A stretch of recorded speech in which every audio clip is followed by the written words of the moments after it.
So here's how you can go on a private browsing on an iPhone. Let's get started. Let me show you how it works. If you're new here on this channel, most definitely subscribe so that way you're not gonna miss anything important. So you can open up your Safari web browser. That is the first choice. So you go there and you just need to open up the all tabs view, right? So you can see your active tabs, which you can close, open a new ones, whatever. But at the bottom, you can switch between the private mode and the regular mode, right? So the regular tabs are going to be there, but you can swipe left, go to the private, and start a new tab within the private browsing.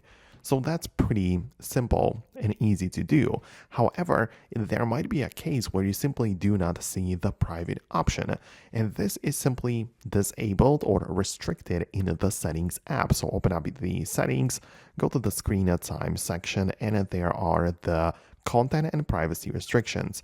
And if that is turned on, especially for this like web browsing and limiting websites, then it will of course limit the way you use your Safari and other web browsers, but it will likely also make the whole private browsing option disappear completely.